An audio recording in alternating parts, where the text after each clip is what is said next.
पापा और middle class family, देखो यही एक पर्सन है जिसको देख के सबकी फट जाती है। चाहे वो आप घर के बड़े औलाद हो, मिड वाले हो, छोटे औलाद हो, सबकी फट जाती है। क्यों? क्योंकि देखो हमारे जो पापा होते हैं ना, ये एक्चुअल में हमें मतलब वो हमें उतना ज़्यादा वो हमें मारते नहीं हैं, बट स्टिल हमें इतना ज़्यादा डर लगता है ना कि घर के सारे लोग उनसे डरते हैं, क्योंकि वो हेड होते हैं ना घर के। और उनके बिना कोई भी काम, कोई भी बिल पास ही नहीं हो सकता हमारे घर में। हमारे एल्डर्स होते हैं, अगर तुम छोटे हो तो ऑफ कोर्स सी बात है, तुम्हारे ऊपर भी तुम्हारा कोई सुप्रीम होगा, दैट इज़ योर एल्डर्स। तो वो होता है तुम्हारे एडवोकेट, ठीक है। तुम्हारे जो मदर होती है वो होते हैं हमारे हाई कोर्ट जज, और वो हमारे पापा होते हैं सुप्रीम कोर्ट जज, है ना। तो ऐसा हमारा लेवल चलता है, ठीक। ये हर मिडिल क्लास फैमिली में होता है। मैं यहाँ पर मजाक नहीं बना रही, बट ये रियलिटी बता रही हूँ यार, सबकी फट जाती है। तुम कौन से भी बच्चे हो, तुम छोटे हो, ये बोलते हैं ना छोटे लोग का कोई डर नहीं लगता। भाई मैं खुद छोटी हूँ, मेरी फट जाती है मेरे पापा के साथ। मैं जब बैठती हूँ ना अपने पापा के साथ, मेरे हाथ पैर काँपने लगता है, मेरे मुँह से बोली नहीं निकलती। तुम जितने भी अच्छे स्पीकर हो, तुम पब्लिक स्पीकर क्यों ना बन जाओ पूरे वर्ल्ड के, बट एक इंसान के सामने तुम्हारा बोली लड़खड़ाई जाएगा, वो है तुम्हारे पापा। तो देखो पापा से हमें बहुत ज़्यादा डर लगता है, बट इट डज़ंट मीन कि हम उन्हें हेट करते हैं, या फिर इट डज़ंट मीन कि हम उन्हें अंडरस्टैंड नहीं करते। देखो ये हमारे जो पापा होते हैं ना, ऊपर एकदम नारियल जैसे होते हैं, ऊपर से तो बहुत ज़्यादा सख्त और अंदर से एकदम पूरा नरम होते हैं। क्यों? क्योंकि देखो उन्हें स्ट्रिक्ट रहना पड़ता है, क्योंकि हम कितने शैतान हैं, है ना। तुम लोग बताइए तुम कितने शैतान हो, राइट। तो तुम्हें हैंडल करने के लिए ऑफकोर्स बात उन्हें स्ट्रिक्ट होना पड़ता है, क्योंकि अगर तुम्हारी मम्मा तुम्हें कुछ बोल रही है, तुम उसे कान ही नहीं दे। तुम्हारी मम्मा तो एकदम फ्रेंडशिप हो, मतलब हमारी जो माताश्री होती है वो तो एकदम एकदम अच्छी फ्रेंड होती है हमारी। सारे बातें तो हमारे उन्हीं के पास जाती है, वहाँ से फिर हमें कुछ चाहिए होता है तो वहाँ से ट्रांसफ़र होता है हमारे पापा को। दैट मीन्स वॉट नॉट, वो मीडिएटर का काम करती है, राइट। और ऑफकोर्स ये बात है, तुम्हारी मम्मा कुछ बोल रही है तुम्हें, भाई मतलब जैसे फॉर एग्जांपल अगर तुम सो रहे हो, तुम्हारी मम्मा तुम उठाई जा रही, उठो बेटा उठ, तुम उठ नहीं रहे, और जैसे ही एक आवाज़ पापा का लगा, भाई उठ के बैठ गया।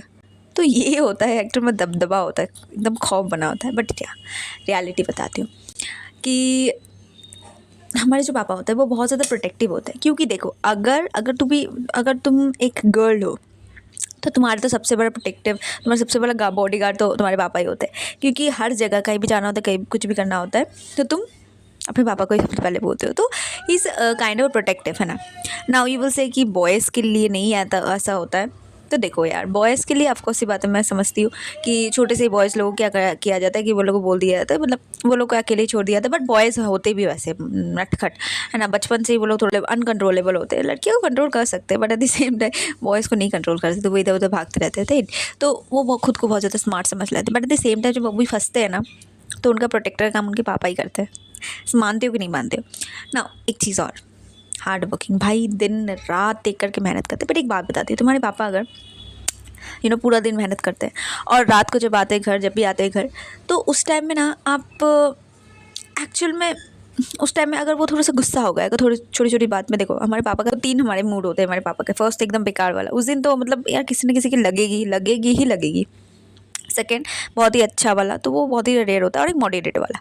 तो देखो हमारे मोस्ट ऑफ द केसेस में होता है कि हमारे पापा पूरा दिन काम करके आते हैं ना, तो जब वो घर आते हैं तो थोड़ा सा मतलब उनका मूड थोड़ा सा सीरियस वगैरह हो अगर है, तो यार अगर वो कुछ बोले ना, तो प्लीज़ अपने पेरेंट्स से ना कभी मुंह मत लगाना। मुंह मतलब हमारे यहाँ बोलते हैं कि अपने तुम्हारे पापा अगर या फिर तुम्हारे मम्मा अगर तुम्हें डांट रही है तो उसका उल्टा जवाब मत देना प्लीज़। उसका जवाब ऐसे जवाब मत लगाना, है ना। हमारे यहाँ पर वो बोलते हैं मुंह लगाना, ठीक है। तो वो एकदम मत करना यार। देखो वो तुम्हारे लिए मेहनत करते पूरा दिन, तो एग्जॉस्ट हो जाते हैं। ऑफकोर्स सी बात है, पूरा दिन मेहनत करते रहते तो एग्जॉस्ट हो ही जाते।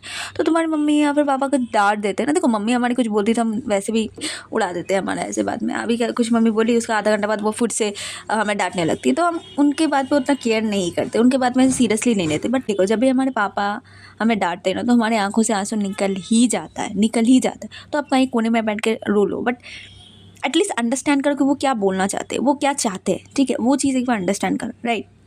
और देयर आफ्टर क्या होता है ना, आप जवाब मत लगाओ, एकदम जवाब मत लगाओ। अगर तुम्हें एक्चुअल में आंसर देना है ना, तो शांति से आंसर दो। उस टाइम में बिल्कुल आंसर मत दो, शांत हो जाओ। कहीं मैं रोना धोना जो तुमको करना है कर लो, उसके अगले दिन जाके शांति से बात करो। ऑफकोर्स ये बात है, मुझे पता है तुम्हारी भी फट जाती होगी, सामने जाती हाथ पैर कांपने लगता है, तुम्हारी बोली लड़खड़ाने लगती है। बट अगर ऐसा कोई इंपॉर्टेंट, जैसे तुम्हारे कोई करियर का चीज़ है या फिर कोई और बहुत ज़्यादा बिगर प्रॉब्लम है जिसको तुम्हें कन्फेस करना विच इज़ इंपॉर्टेंट, बट वो मान नहीं रहे, तो एट द सेम टाइम से शांत होकर थोड़ा समझाओ, या फिर तुम्हारी मम्मा को पहले समझाओ, उसके बाद तुम्हारी मम्मा से वो ट्रांसफर होगा वहाँ पर, बिकॉज मीडिएटर का काम तो हमारी मम्मा ही करती है। तो ये चीज़ बोलना चाहूँगी यार, जवाब मत लगाओ। जब वो डांट रहे ना या फिर कुछ बोल रहे हैं तो जवाब मत लगाओ यार, वो तुम्हारे लिए मेहनत कर रहे हैं और तुम्हें उनके साथ ऐसे कर रहे हो तो थोड़ी चलेगा। वो और किससे होप करेंगे, तुमसे ही ना होप करते हैं, राइट। तो ये चीज़ मत करना। See, and the very next is sacrifice. देखो ये चीज़ होती है कि हमारे जो पेरेंट्स होते हैं सबसे ज़्यादा सेक्रीफाइस करते हैं सिर्फ हमारे लिए, हमारे पापा स्पेशली। अगर तुम्हारे पापा एक बिजनेसमैन है तो वो तो भाई हर दिन क्या होता है, दुकान खोलते हैं, राइट। हर दिन अगेन जॉब पर्सन है या फिर बिजनेसमैन है, मैटर नहीं करता, वो हर दिन अपना काम करते रहते हैं। दिवाली हो, दुर्गा पूजा हो, कोई भी पूजा कुछ भी हो, वो हर दिन काम करते रहते हैं, right. So there are so many sacrifices for you, right. तो फॉर यू एक्चुअली। सो तुम अगर उसके मतलब जवाब लगा रहे हो उनके साथ या फिर उनकी बात नहीं सुन रहे तो बहुत ही बड़ा पछताओगे यार। हाँ, ऐसा हो सकता है कि वो ऐसा कुछ बात करे जैसे तुम्हारे करियर की बात हो रहा है, तुम्हें कोई चीज़ मतलब वो तुम्हें फोर्सफुली कुछ करने बोल रहे हैं और तुम्हें वो चीज़ नहीं करनी है, but you wanted to do something else. So first तो उन्हें थोड़ा सा अंडरस्टैंड करना, मतलब थोड़ा सा उन्हें, अगर तुम एक्चुअली में पैशनेट हो अपने ड्रीम्स के लिए तो उन्हें पहले अंडरस्टैंड करवाओ कि यार देखो मुझे ये पसंद है, वैसे शांति से बैठ के। और तब भी नहीं माने तो मैं एक बात बताती हूँ, अगर तुम्हें कोई चीज़ चाहिए होगी ना तो उसके लिए तुम जी जान कर लगा दोगे। तुम्हारा जो चीज़ होगा, देखो तुम अपने पेरेंट्स को ये बताओ कि आपको जो चाहिए वो मैं दे दूंगा, तुम्हारे पेरेंट्स को जो चाहिए उसके लिए तुम बिल्कुल मेहनत करो, और तुम्हें जो चाहिए उसके लिए भी तुम मेहनत करो। दोनों चीज़ों को बैलेंस करो। अब तुम बोलोगे कैसे बैलेंस करेंगे, बहुत ज़्यादा हार्ड वर्क है, ऑफकोर्स ये बात है। आज अगर सेक्रीफाइस नहीं करोगे, आज अगर स्ट्रगल नहीं करोगे तो कल जाके कहाँ रिजल्ट दिखाओगे, राइट। फॉर एग्जाम्पल अगर मैं बताऊँ कि तुम्हारे पेरेंट्स बोले तो तुम्हें इंजीनियरिंग करनी है, right? So you wanted to become, you have to become an engineer, so but you don't wanted to become an engineer, you wanted to become singer, you wanted to become a dancer, you wanted to become artist, but अभी तुम अगर ऐसा कोई study कर रहे हो, like engineering हो गया, यूपीएससी हो गया, एनीथिंग यू आर डूइंग, तो तुम्हें टाइम तो बिल्कुल नहीं मिलने वाला, बिल्कुल नहीं मिलने वाला।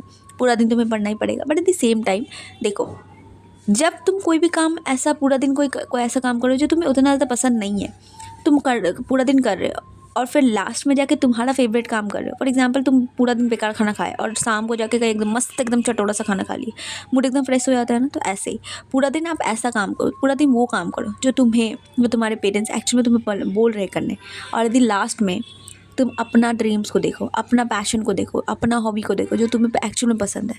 तुम्हें बहुत सारे ऐसे यूट्यूबर्स को देखे होंगे जो एक्चुअली में स्टडी भी करते हैं और अपनी हॉबी को भी फॉलो करते हैं। दैट मीन्स बहुत अंटर बैलेंसिंग बोथ। अभी तुम बोलोगे यार ये बहुत ज़्यादा स्ट्रगलफुल हो जाएगा, ये बहुत ज़्यादा हैम्पर करेगा हमारे लाइफ को, डेफिनेटली ये हैम्पर तो करेगा। अगर आज स्ट्रगल नहीं, ये हैम्पर नहीं करेगा, ये स्ट्रगल है भैया, ये स्ट्रगल है। अगर आज स्ट्रगल करके अगर कुछ उभर गए ना, कल जाके तुम खुद पे खुद ही प्राउड करोगे, राइट। सो या डू दिस थिंग्स। कुछ भी गलती हो गई तो I really sorry for that. और कुछ अगर नॉलेजेबल लगा हो, कुछ do like and subscribe to my channel. See you the next, bye bye.